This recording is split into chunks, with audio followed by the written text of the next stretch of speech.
That's the biggest thing that you can do to really make a woman feel unsafe, is to tell her she's wrong for feeling the way that she feels. And we all do this. She's like, I'm upset at you. And you're like, but no, you don't understand. And then you go into your explanations and your defense. You have your facts wrong. It's not that big a deal. These are things that guys basically that translate into, you shouldn't feel the way you feel right now. And that's just like getting smacked upside the head. It feels that abrupt when somebody's implicitly telling you shouldn't feel that way. Because guess what? Here's a fact. She does feel that way. Somebody who's having a feeling experience, you can't come in with logic and say, here's why you shouldn't feel that way. It doesn't work. It's two different languages. So men, stop trying with your informational approaches to fix her emotional expression. Those are two different languages. Welcome to the Heart of Man podcast, a podcast for any man seeking to live in alignment with his deepest core and lead a life of profound meaning and connection. I'm your host, Alex Lehman, and I'm here to empower you through transformative conversations, eye-opening insights, and practical wisdom. Join me now as we venture into the heart of man. Let's dive in. GS Youngblood has been a facilitator, men's coach, and student in the field of men's work for over 15 years. He's also the author of the widely popular books, The Masculine and Relationship and The Art of Embodiment for Men.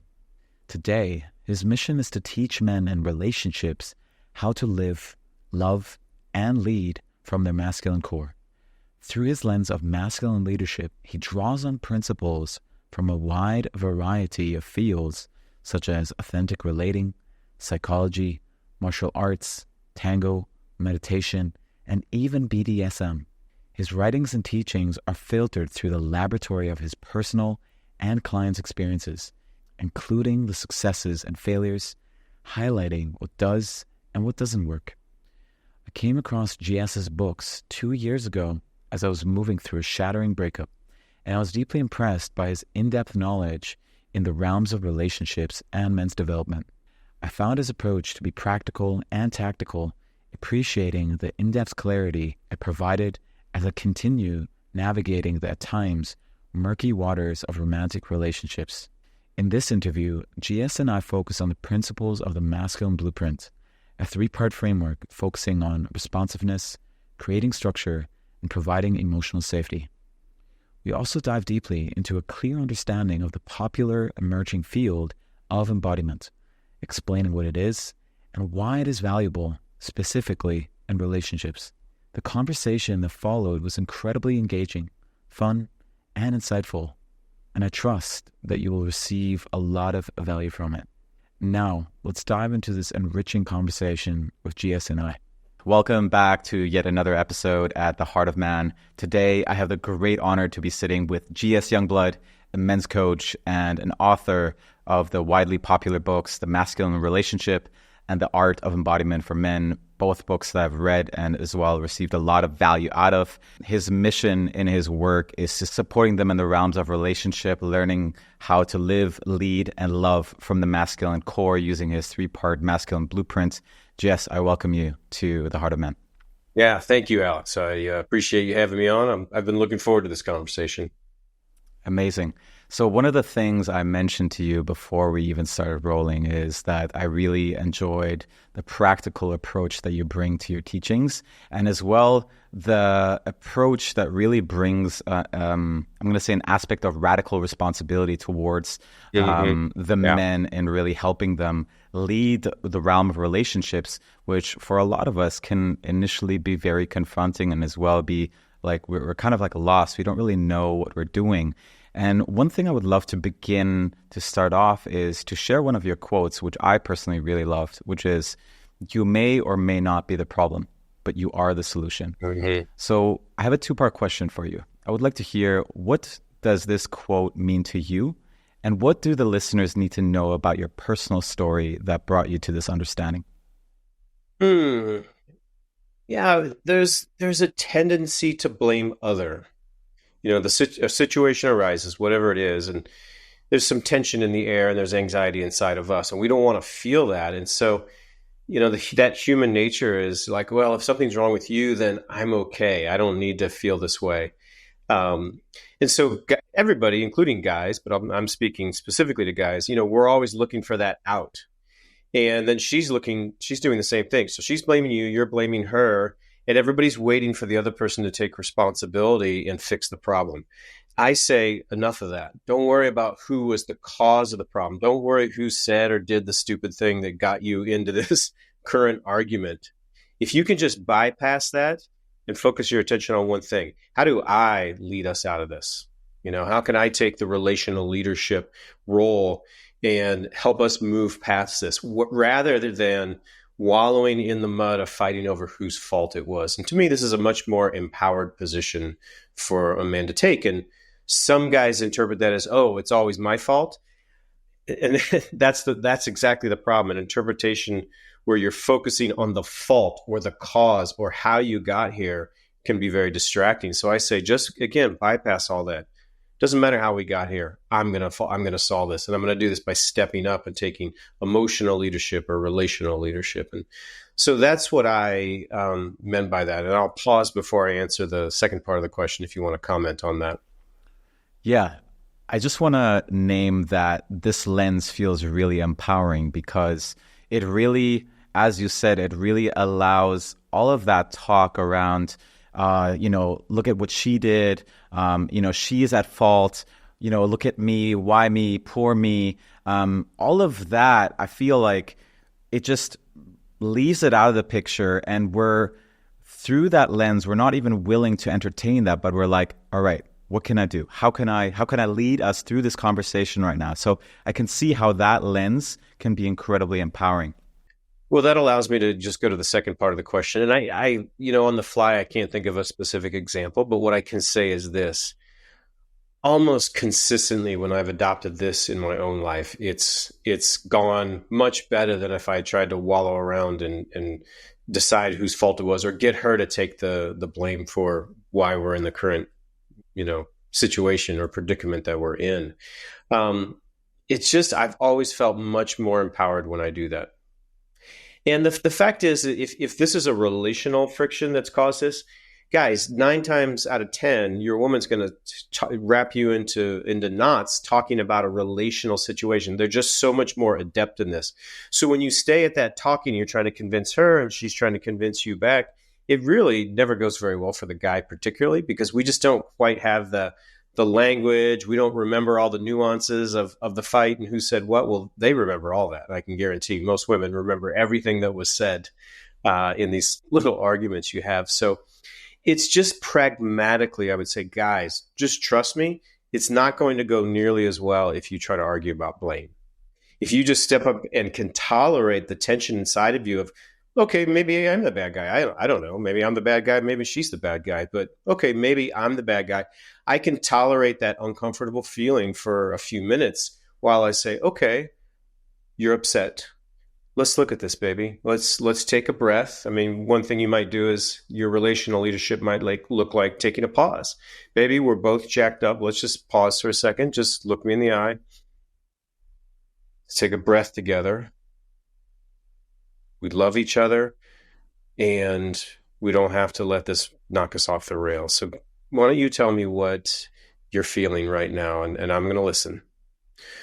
So that's what relational leadership or emotional leadership could look like. You're asking for a pause, and then you're saying, why don't you go first, and I'll just listen, instead of this like ping pong ball of back and forth of an argument. So whenever I do that in my real life, it goes much better with my woman.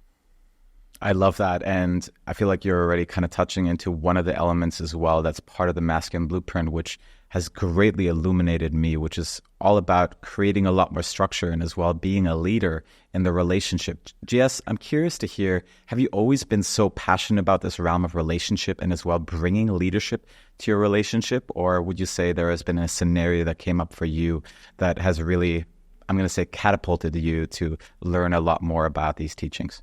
Yeah, it's definitely the latter. My marriage, which ended about 14 years ago, it ended in a ball of flames. Was very, very hard for me.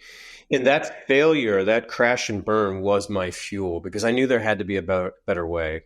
I was married to a very strong woman, and I didn't know how to be with that. And I ended up allowing myself to become very emasculated, in the sense that I was her wrath was becoming so common that I'm just doing whatever I thought was necessary to keep the peace, to stay out of trouble. All those nice guy behaviors that plague a lot of guys these days. And I was knee deep in that. And so that was so painful for me that it has fueled me for the last 15 years to do these things that I'm doing in the world, and to do all the training that I've done over the years, and then the creation of the books and other things I've created. That's been my fuel. And before that, I was more lost, kind of like we talked about before the camera started rolling here. Like a lot of guys these days, 15, 20 years ago, I was also lost because I didn't understand these relationship dynamics.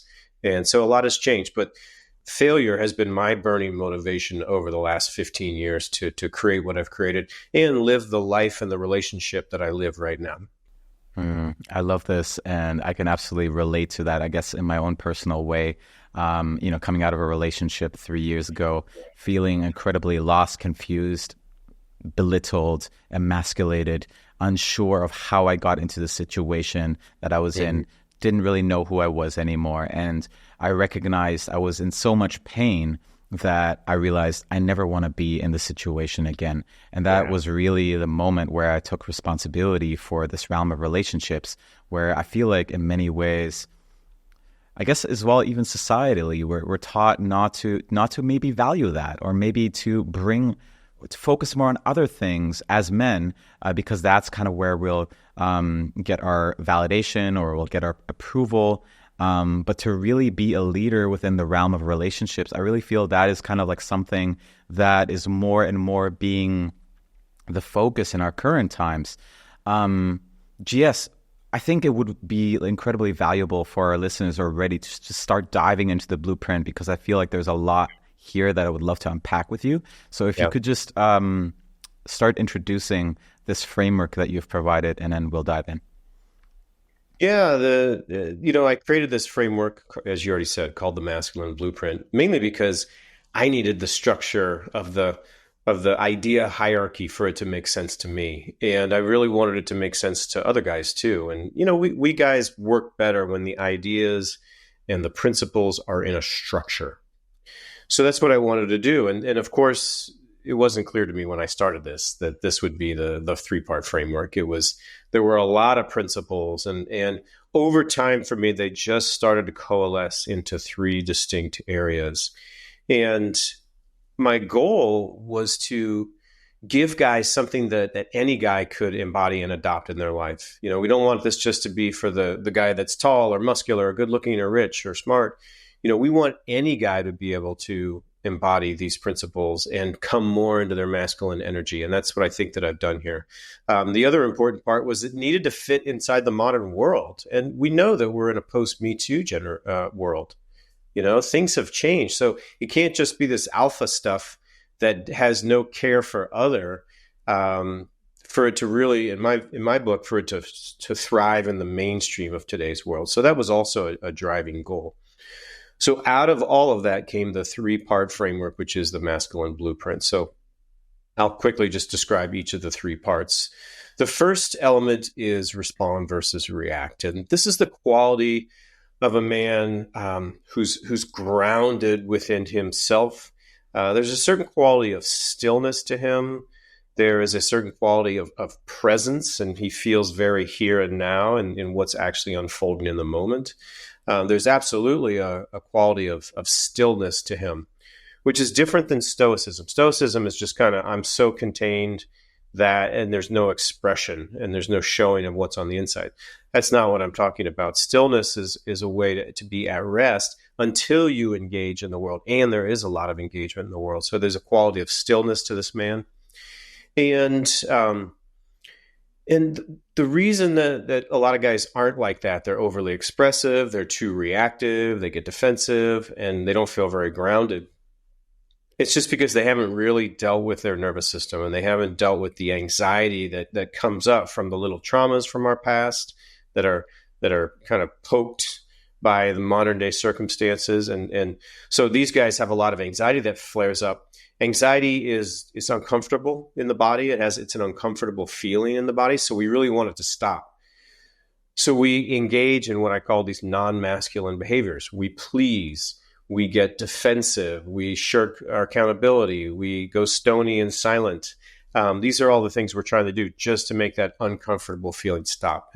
And men who habitually do that don't feel grounded. They don't feel choiceful in this world. They just seem very reactive and don't seem very powerful. So element one is all about building that quality of groundedness and stillness and presence within the man. And guys like this. There's certain guys, they have jacked up nervous systems, and there's certain guys that have grounded nervous systems. And you can feel the difference, and I can guarantee you that all the feminine creatures in the world can definitely feel the difference between those two men. So that's respond versus react. The second element is provide structure. This is the quality of clarity within a man. A man knows not only what he wants, but what the moment calls for. And he folds in attunement to his partner. So he's not just knowing what's needed for himself, but he knows what the right thing is for her. So he has that clarity inside. This is not about just bossing people around. That's not what I'm talking about. I'm talking about having clarity and then becoming an ordering force while you include others, their sovereignty, their own preferences and needs. You include all of that. And then bring clarity, order, and forward direction to the world around you.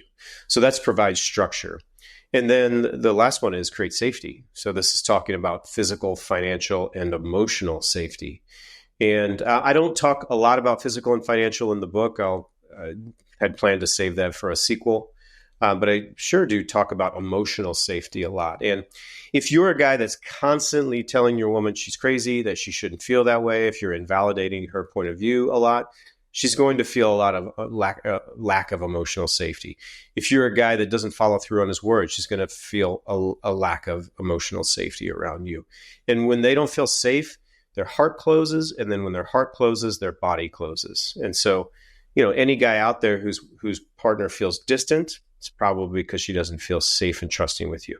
If she's not that interested in sexuality these days, it's probably because she doesn't feel trusting and she doesn't feel safe with you. So that's the third element. And all three of those are things that guys can learn to embody. And that's what I've tried to do. I try to break it down into these three component parts because each one is more accessible than just, gosh, you need to be more masculine, because that's too big of a bite to take all at once and too hard to understand how to get there. But when we've got these different building blocks, each one of these is very achievable by any man. So that's the framework. And I just talked a lot, so I'll pause for a second. I love that. And I feel like you as well described it in a really beautiful, concise way that really brings a bit of, I'm going to say, of an overview. What I would really love us to invite us into is to really expand on that and really go into each of those just one by one. That would be my invitation as well, just for the listeners to have a bit of an understanding of the framework. So within the first part of the blueprint, you speak about respond versus react. And I know one of the elements that you really speak into as well is this element of embodiment. I as well heard you speak about the fact that a daily embodiment practice is the number one thing that a man can do to deepen his masculine core, to cultivate such qualities as being grounded, being present, being unwavering, having this experience of stillness within. I think the first thing that I would just want to name is that a lot of men may not even understand that these are currencies that are valuable for their feminine counterpartner. So I would just want to name that and just introduce as well this concept of embodiment. What is embodiment to you, and why is it as well important for our male listeners? Mm-hmm. Yeah. We men, we live in our thinking minds a lot. If you're any kind of knowledge worker or just somebody that spends a lot of time on the computer, what do you do all day? You process information. So you work and you type on your laptop and you're processing information. And then you get off of work and you're looking at your phone and staring and watching videos and receiving messages. I mean, all day long you do one thing, it's process information. So of course your thinking mind gets very, very strong. And so you're thinking, you're analyzing situations, you're trying to figure out, you're observing what the world is doing, what people are doing, and you're creating stories to explain that to yourself of like, why is this person being this way? Like, for instance, if your partner is giving you the cold shoulder, most guys would immediately maybe come up with a story like, oh, she's upset with me, I've done something wrong, or she doesn't want me around, and so I'm going to keep my distance. Well, all those are stories. That was your left brain coming up with a story to explain the experience that your right brain had, the direct experience that your right brain had of the world. But it may not be true. But if you treat it like it's true and you're like, well, I'm going to keep my distance, clearly that's what she wants. And then she's like, I'm upset. Where the fuck are you? Why are you not even paying attention to me? You've acted on a reality that was not reality, but you believed it because you're so tied into your thinking mind. And you do this all day long. You create stories to explain the direct experience of the world around you. Sometimes those stories aren't true, aren't an accurate reflection of what's going on. So we men, we're kind of stuck in our thinking mind, which has all its compensatory strategies to try to not be in trouble with the world. So that's where our awareness is. And one of the things that I often say is that men's work is a lot of it is about awareness training. Where do you put your awareness? Nice guys have their awareness on everybody else. They're trying to figure out what's okay to do and what's not okay to do. So they have their awareness on everybody else. And guess what? They don't feel very powerful. So men's work is, and to address nice guy syndrome is about really putting more of attention on yourself and what you think. What does your wisdom say? That's awareness training. So this is no different. Now we're wanting to take the awareness and take at least some part of it away from the thinking mind. And we want to put it somewhere compelling. Well, physical sensation in the body is where we want to put it.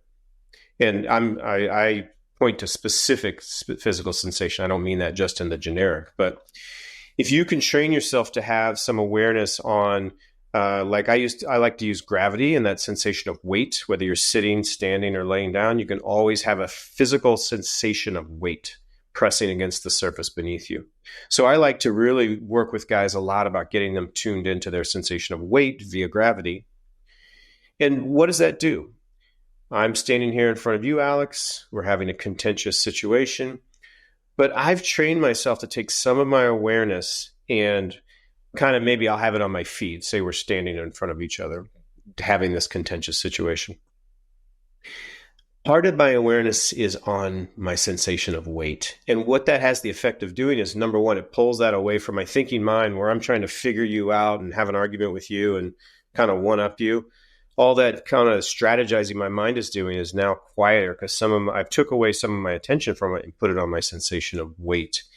And also what's happening is because sensation happens only in the here and now versus thought, which is always about the future or about the past. But if I put some of my attention on physical sensation, it actually pulls me into this moment much more. So instead of being in front of you and remembering the 15 times you pissed me off and then projecting, the whatever future occurrence that I don't like about you, I'm actually right here. More of me is now here in this moment, actually just with you, with what's actually happening between us. And what's actually happening is, I don't know, it just seems a lot less threatening than my amygdala was telling me it was, because we may have a disagreement, but there's no danger here. And when you're in the present moment, you actually realize that more. So you're having a fight with your woman, she's upset with you. The fully grounded man is fully in this moment. He's like, okay, yeah, she's upset. I get it, but there's no danger here. There's not a physical danger. She's not really going to leave me over this. So there's not like an emotional danger here. She's just having a reaction and I can be with that.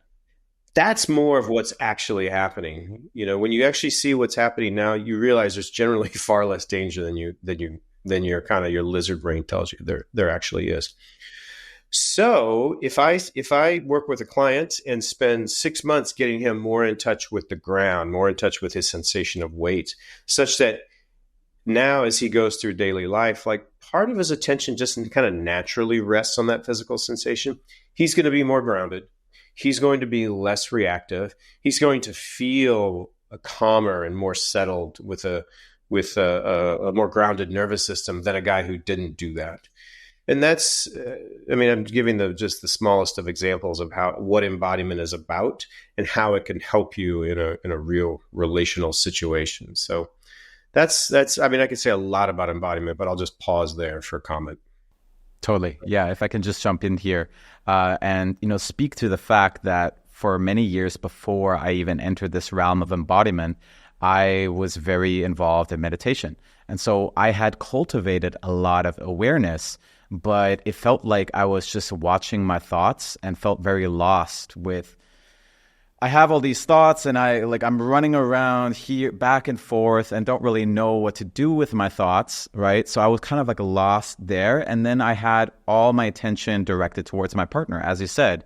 And I noticed that as well a lot with the clients that I work with who kind of, I'm going to say they fit more into the nice guy archetype where there's a lot of attention directed towards the partner and they don't really know what to do. They're trying to as well bring more peace into the situation. And so bringing that context of the sensations, but as well breath into my present moment experience, it's definitely as well been my experience that it has given me a feeling of being more solid in the moment. And it as well allowed me to, first of all, become aware or what's going on inside of me right now. Oh man, I'm noticing a lot of anxiety right now. Let me just start intentionally and gently breathing into it. And as I am with my partner who may be really angry with me in that moment, I notice I can gently start to regulate myself in the moment. I can maybe plant my feet on the floor and feel that grounding feeling of gravity, as you spoke of as well.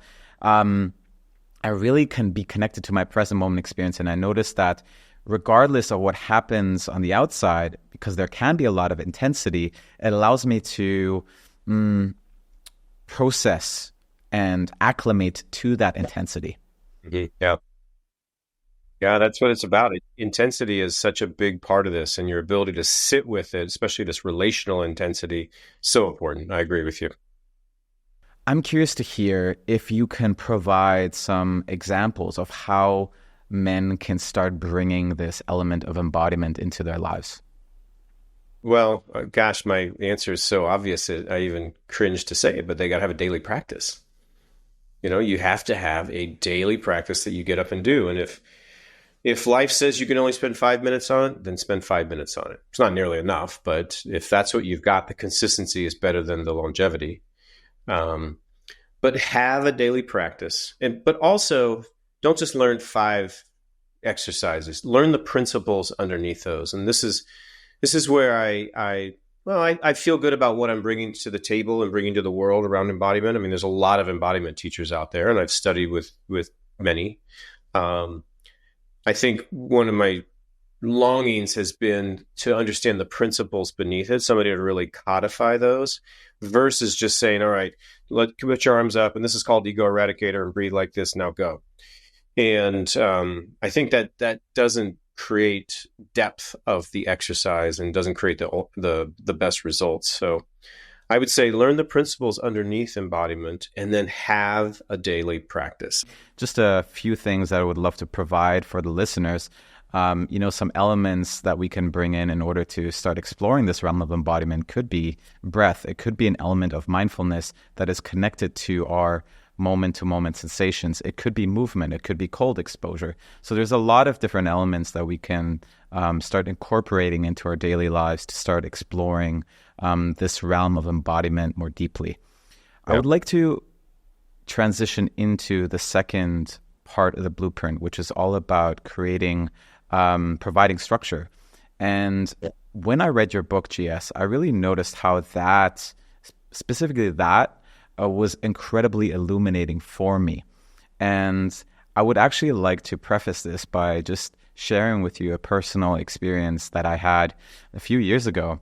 I recognized that, so I was in a relationship with a woman who was very successful. She, she had a big team and she was leading and directing in her, work life. But we decided that we wanted to go out for a trip on the mountains. And during that trip, for her, it was really clear, I want to be in my feminine. I want to be led. And so she was really stubborn about the fact that this is what she wanted. And I noticed how there was so much anxiety that was present for me at that time around leading. And the reason why that was, and this is something that I understood later on, was there was such a fear of disappointing her. There was a lack of clarity. What I really feel was, going to support both of us. And also I was afraid of maybe being rejected for the proposals that I give. So there was a lot of, I'm going to say, significance that was present for me, which took me away from creating more structure. I'm curious to hear, how can men start stepping into what you said, creating more clarity around what it is that they want, and start leaning into as well, bringing that structure to their relationships? Yeah. There's really two principles that relate to this that are things that I tend to teach a lot. One is attunement. Be attuned to your woman. Whether it's a woman in the first date, you'll have to do it in the moment, or if it's somebody that you've been with for a while, knowing her over the years. Be attuned, know what works for her, know what she likes, know what she doesn't like. And almost, not that you have to know everything about her, but pay attention over the years and learn about her so that when you bring some leadership to the table, it's not a surprise to her and kind of comes in orthogonally, but it's already in a little bit of alignment with what you know about her already. You're going to have much better success rate rather than just doing something that you think is cool. Like, let's go here, and then we'll finish up and we'll go to the sports bar afterwards. Well, she doesn't like watching sports. You know that about her. So why would you suggest that? So when you know things, when you're paying attention about your woman, when you're attuned to her, you're much less likely to suggest something that completely doesn't work for her and therefore have it get rejected. So that's one. Number two is you can use a principle that I call clarity plus inclusion. You sit down, you come up with what you think is the right thing to do, including what you learned from being attuned to her. And then it's like, baby, here's what I think we should do. I think we should do X. I think we should leave by this time. I think we should go on this hike. And then there's a restaurant in Marin County that I really love, and they're open till 8 tonight, and they've got a pretty good vegetarian menu. That's what I would love to do. How does that land for you? So you're including her, and I don't know a woman alive that, number one, doesn't really appreciate your clarity. Number two, appreciates your attunement to her, and number three, appreciates that you're actually including her in the decision-making process, even though you came to the table with a lot of clarity and direction already. And she might say, that sounds good. Or she might say, well, I love the hike, but I don't really want to go to a Mexican restaurant tonight, so could we figure out a different restaurant? Or she might just be like, I don't want to do any of that. And you can handle all three of those situations because your identity is not wrapped up in whether she takes it or not. I think your identity needs to be wrapped up in, am I a guy that brings a lot of clarity and attunement to the table? If you do those things, who cares whether she agrees or not? You don't have to worry about that. You don't have to feel bad or be scared of that. What you need to be scared of is if you're kind of a guy that shows up in the world limply without a lot of direction. That's what you should be worried about. So that's some advice that I would give to guys who maybe are having trouble leading or maybe a little bit scared to put themselves out there. What's really as well helped me is just to understand that generally, and the women that I've attracted into my life, they want to follow my lead. They generally just want that. And so when I started noticing as well how they would respond to my leadership, it was kind of like this positive feedback as well for me that, oh, I can bring more of this. This is something that she enjoys. Let me just explore what that would look like. Yeah. And, I've as well kind of seen with a lot of my feminine counterparts the pain of needing to make decision after decision after decision in their work life and in their general life. And so there's something that can feel very calming and soothing to their nervous system, which I've just discovered, just by being in their presence. In regards to creating safety, so the third part of your blueprint, you speak about 3 areas where we can bring safety. You said physical, you said financial, and you said emotional.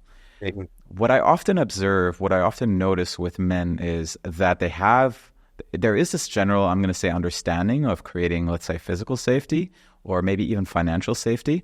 But what a lot of men, I'm going to say, often miss is this element of emotional safety.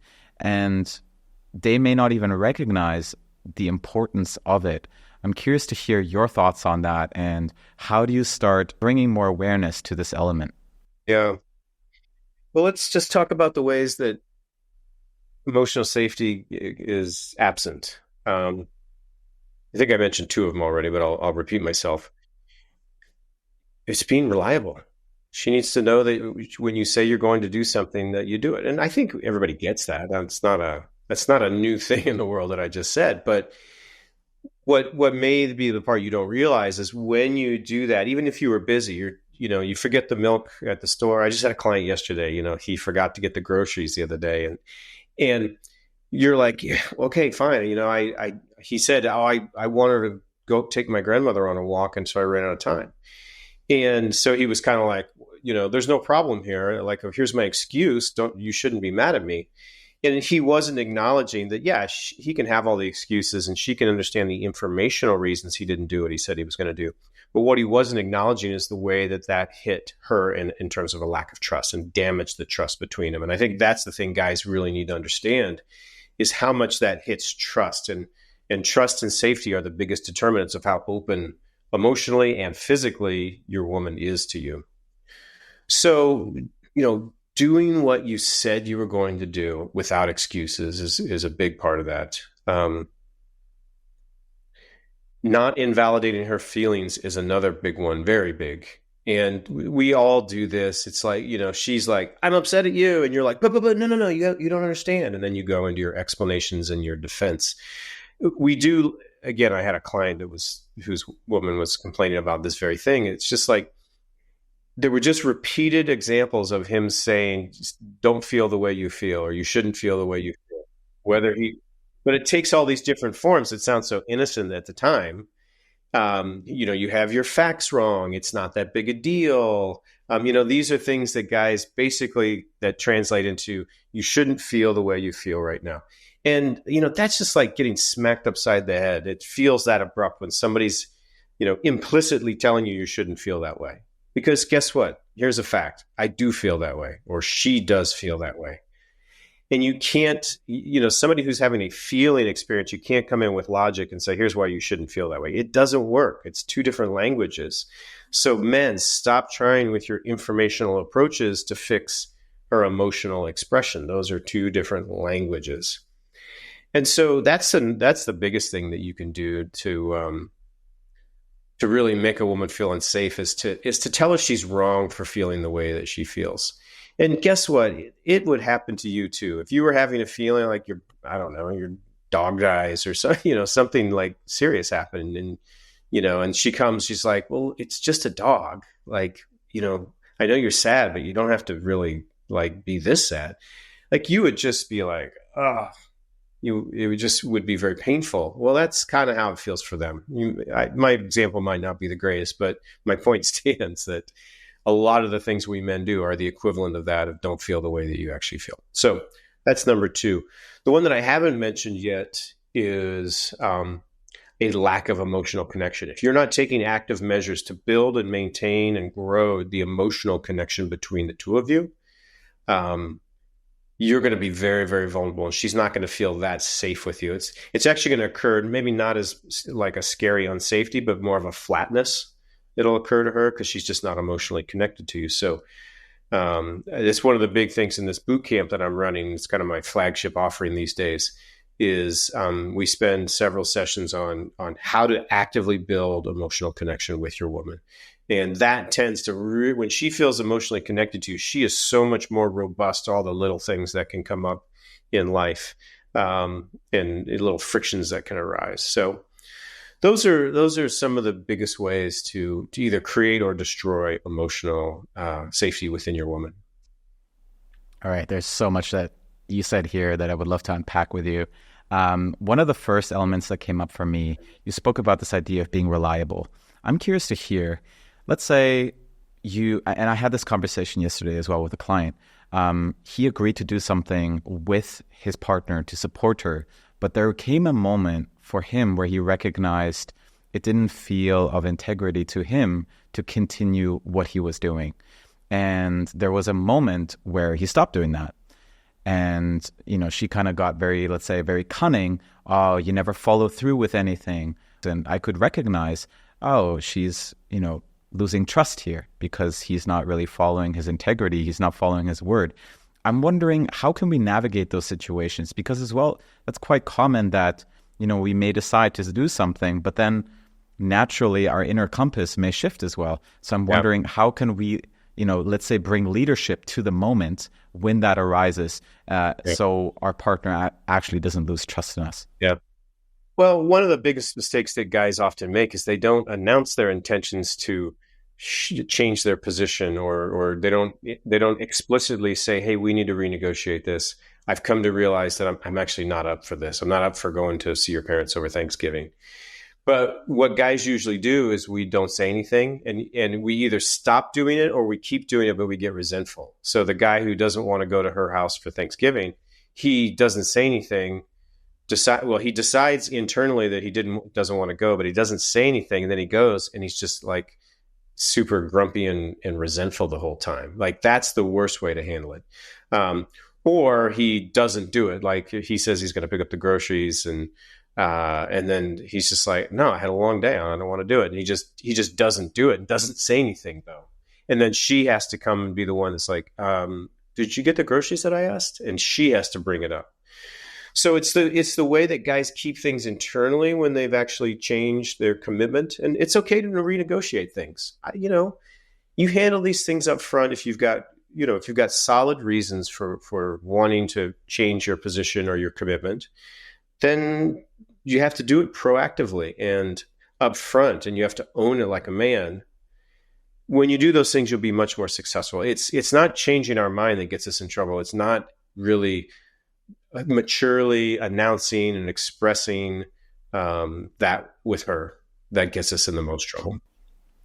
Why do you think there is I'm going to say, absence of communication of such things, but even not just of such things, but as well, communication of, something is missing, my needs are not being met, I have a desire that I'm not communicating. Yeah. Often I feel like we're kind of falling in this realm of assumptions. We fall in this realm of, I'm just going to do the thing that worked last time, but not actually talk about it. And this is something that I often notice with men, that there is an absence of that, and then they start building resentment. Yeah. There's kind of at the most basic level, men are islands and women exist in systems. And the systems all have interconnects between them. And the life is not in the islands, the life is in the connections. So they're naturally out, like, externalizing what's inside of them, whereas men are more naturally leaning towards internalizing and sucking it up. And somehow it became a virtue. It's a blessing and a curse. Men have the capacity to suck up a lot and suffer, and we get shit done. Wars are fought because men are suffering through very hard experiences, for instance. So we're good at that, but unfortunately, we sometimes take it on too long. Like, how many of us have been, we're like maybe watching TV with our woman and we got our arm around her, but our arm's a little pinned and it goes to sleep. And how many of us have, you kind of just tough it out rather than trying to, like, get her off your arm, and like, we do that. We'll just suffer because we can, and we're men. So we don't express our needs, and then we get resentful about it, and we don't even know it. That's the thing. We think that we're hiding it, but we don't realize how intuitive our women are. Of course they can feel it. And she's like, you okay tonight? Yeah, I'm fine. No, everything's okay. Yeah. Are you sure? Like, how many, let's all raise our hands here. How many have been in that situation where she noticed something was off in you, even maybe before you even realized it? You didn't even know you were expressing. Yeah, everybody in the audience has got their hands raised on that. So I think those are some of the tendencies of men. And what we don't realize is the toxic impact of our withholding, of our internalizing. Our women want to know us because they sense a state in us. But if our affect is flat and the opposite of that, then they're like, I feel crazy. And a woman who feels crazy is never in a good state. when you come up and you feel agitated to her and she can feel it, but then you say to her, baby, I feel agitated. I'm kind of off. So I'm just want you to know that. And I really don't feel like talking. She's like, oh, thank God, because what you're showing me matches what I sense in you. And I feel now some coherence. Then her nervous system relaxes and she then everything is good. You know this as well as anybody, Alex. When her nervous system is relaxed because she feels coherence out of you, everything's better. Versus you're like, no, I'm fine. Then she's like, I'm feeling that you're fine, and now I'm all twisted in knots, and then that doesn't go well. So that's such a common dynamic that I see among men, and is one of many reasons why we hold our truth in and our needs in. Yeah, and I imagine this is what our feminine counterparts are often trying to communicate when they're saying, I would like you to be more vulnerable. I would like you to open up. What they're actually trying to say is, I want to know that you know what's going on inside of you. And as well, I want you as well to communicate that so I can feel more safe. Yes. Yeah, absolutely. GS, one thing that I would love to as well go into with you is you spoke about this idea of invalidating our partners, specifically in the realm of creating safety. Mm-hmm. Naturally, there is this conversation as well around how do we navigate conflict that comes up for me. And I'm curious to hear when, let's say, our partner gets really heated, when the fire starts boiling up, how can we lead the moment safely in a way that is actually connecting versus disconnecting? Yeah, lots of ways to do that. One is to train in embodiment in the weeks, months, and years before this said moment that you're referring to. You got to do the training so that you show up ready, just like sports. Like you don't just come to the first game with no practice. And you get better over the years of your basketball or football or whatever your sport is. So train in embodiment so you have a grounded nervous system so that when you show up to the charged situation, you're already a step ahead. You're already grounded. So that's one. Two is it's a quote from the book that I particularly like. It's hear the pain, not the blame. Your woman is going to blame you for things. And I'm not saying always, but a lot of it will be unfair, or at least the magnitude of it will be unfair. But what's behind that is she's in pain and she wants to feel closer to you and she wants to feel more trusting with you. And that's what's behind the blame. The blame comes just because the emotional pain is so great, she can't bear it. So she's got to somehow rope you into carrying some of it. And that's not great. That's not fair. She needs to start to take care of that on her side. But on your side, can you see through the pain through the blame to the pain that's behind it? And if you can just be the bullfighter who's able to sidestep the blame, but tune into what is she actually hurting about? So like you didn't pick up the groceries and you're like, but it's not my fault. Like I had to go on a walk with my grandmother that didn't leave enough time. So it's not my fault. That's you trying to kind of talk your way out of this. But if she's like, you didn't come home on time, you didn't get the groceries, and you never do this, you don't care about me.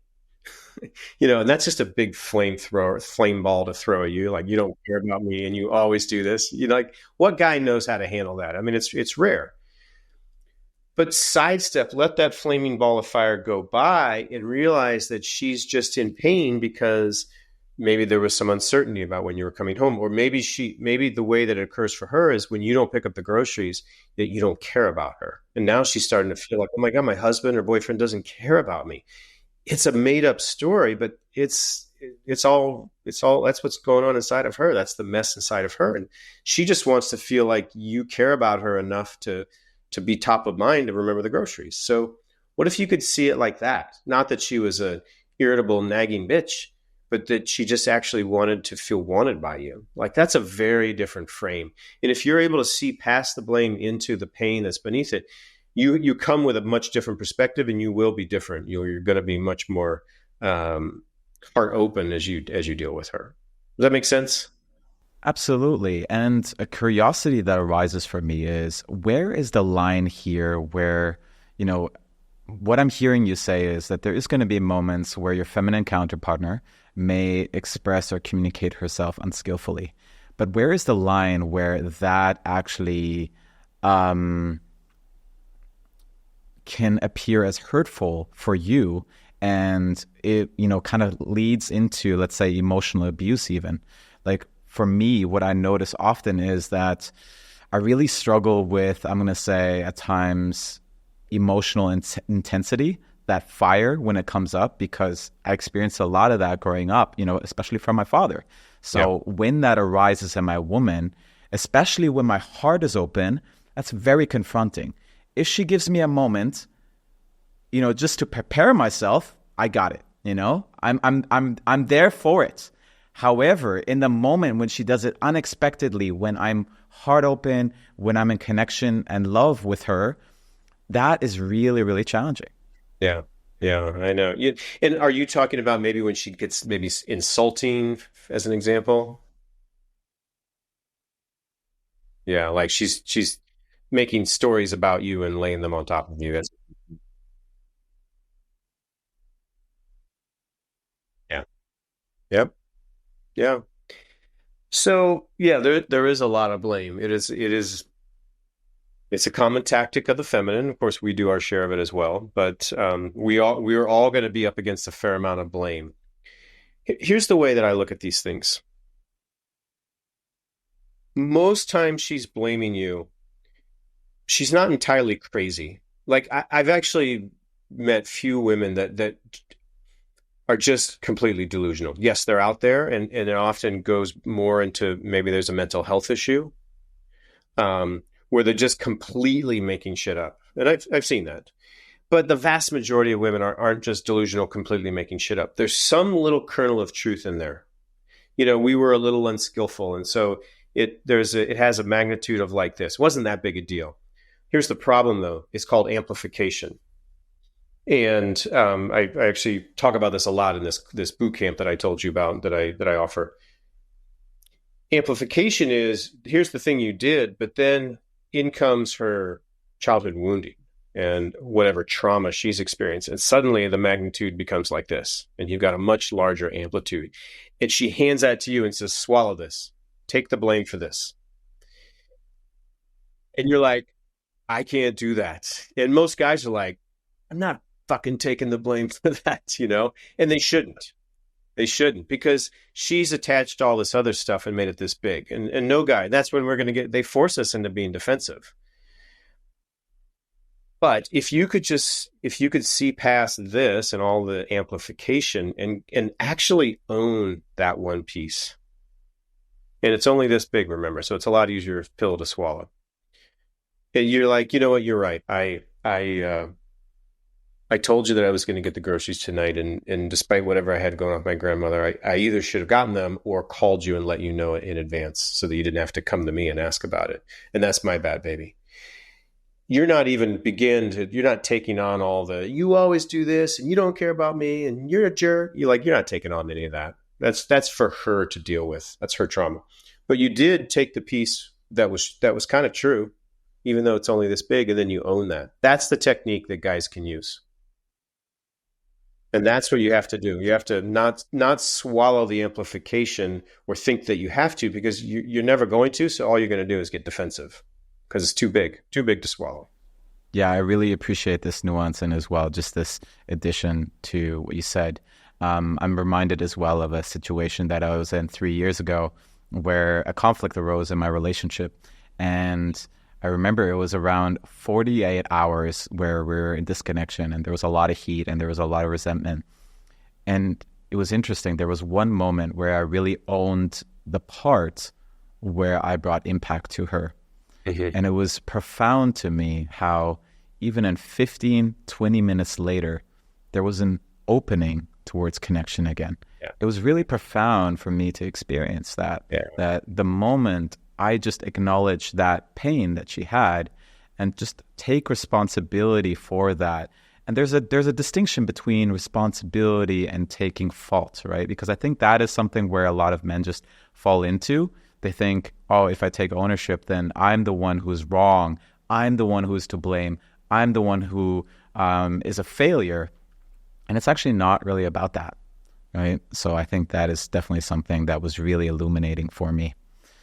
GS, as we're starting to wind down the conversation, one thing I wanted to close things off is explore this element of emotional connection. And the way I would like to segue into this conversation is I'm noticing that often, or at times, a man has come to me and said, I'm doing all of these things in my relationship, but I feel like my needs are not being met, especially more in, I'm going to say, in the sexual realm or in the realm of receiving that nurturing.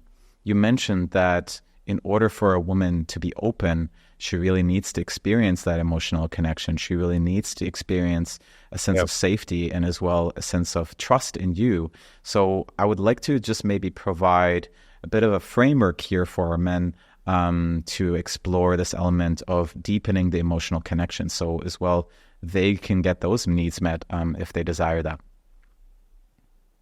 Yeah, I can't help but comment on one thing that was part of what you said, but not part of the question you posed. But like a lot of men aren't getting as much sex as they want. And in 99 times out of 100, or, whatever the high 90s is,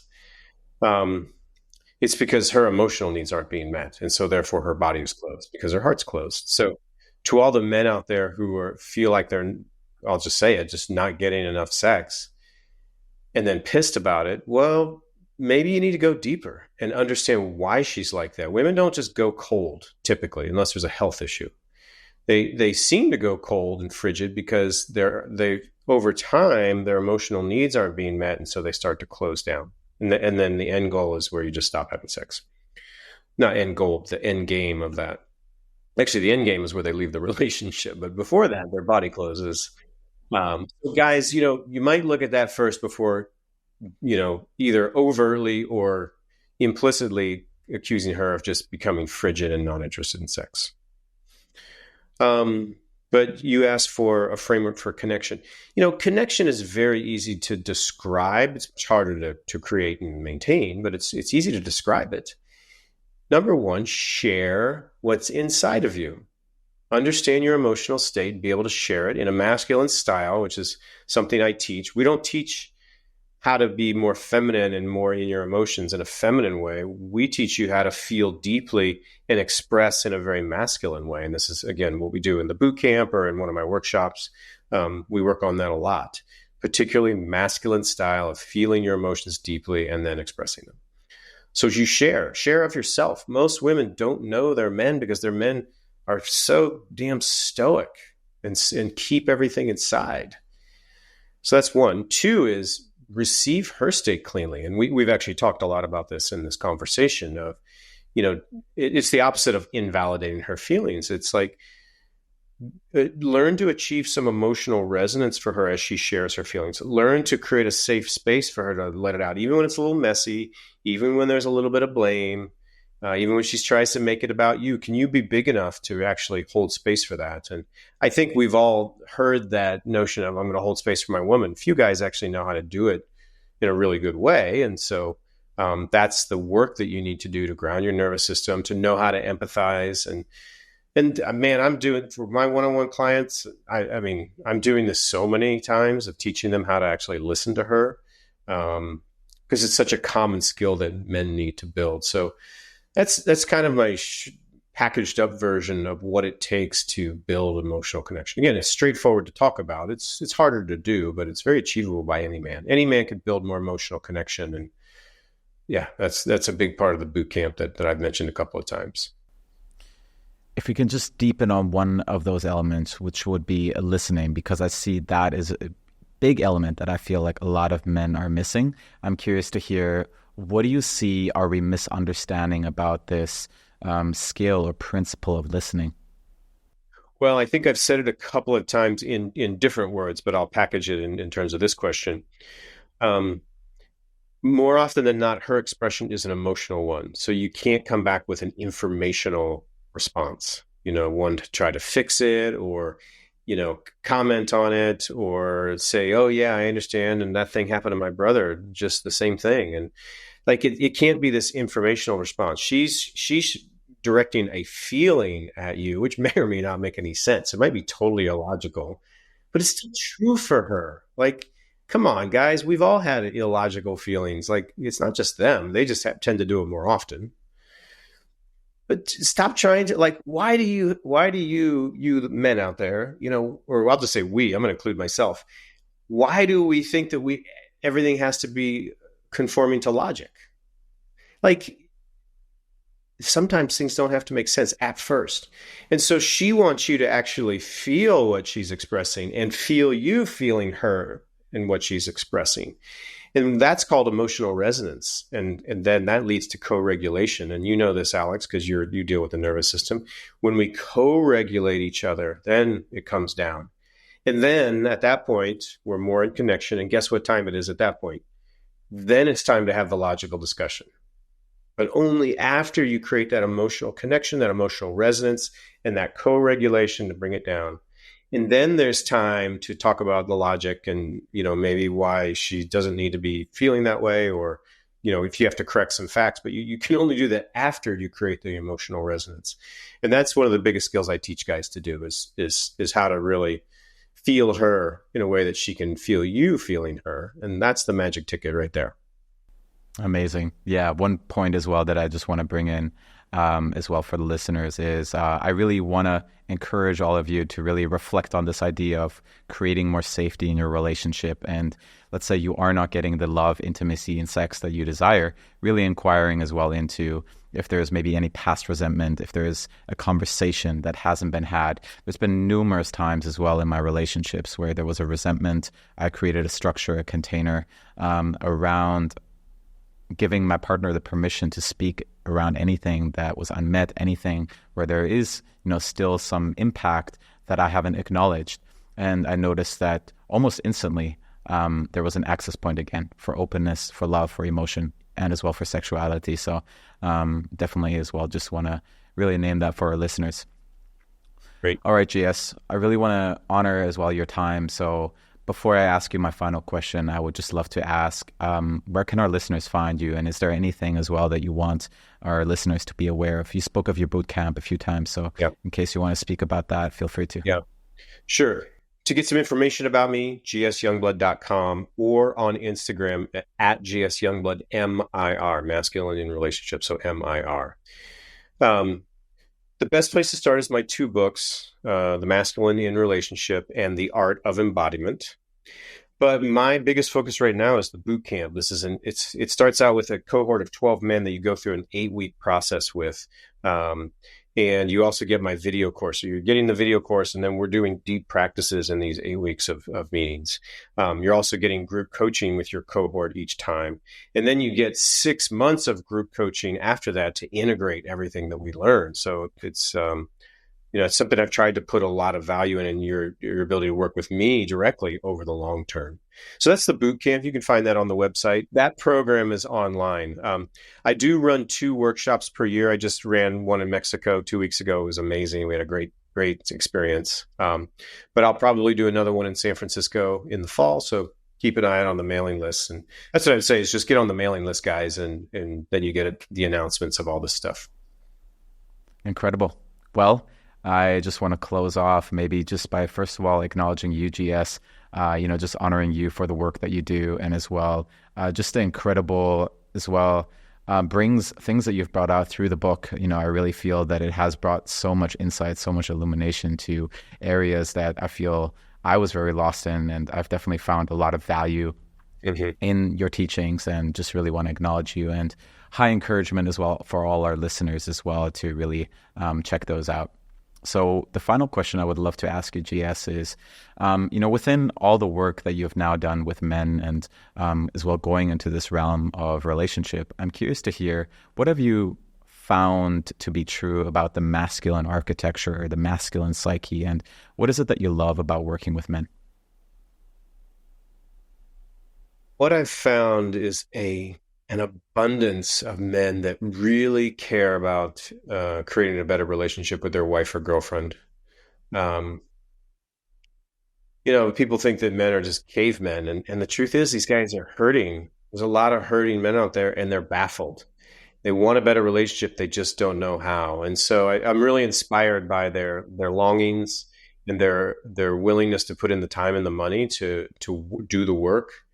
And it's good. And when they come back to me, they're like, dude, things are different. I never thought they could have changed. And somehow they've turned around. That's such a gratifying feeling for me. So I think just the earnestness and dedication of a lot of men who really want to be good men and but just don't know how yet. It's very inspiring for me. Beautiful. Yeah, definitely share that same perspective. And that as well is what kind of brings me up every morning. So thank you as well Thank you as well for coming online, GS. This was a wonderful conversation. To all our listeners, thank you as well for tuning in. Hope you got a lot of value, insights out of this. If there's any questions, feel free to as well reach out to both of us. Make sure as well to check out GS and his books. And until next time, signing off. Thank you for listening to this episode. Your time and attention is truly appreciated. If you enjoyed the show, make sure to subscribe to stay tuned for my upcoming episodes. And in case you know somebody who would find this episode helpful, I encourage you to pay it forward. Finally, if you've personally been receiving value from the show, one way you're able to support this podcast is by leaving a 5-star rating and a written review on Apple Podcasts or Spotify. Not only does this help more people find the show, but it also supports me in bringing more incredible guests on for the future. I'm your host, Alex Lehman, and until next time, signing off.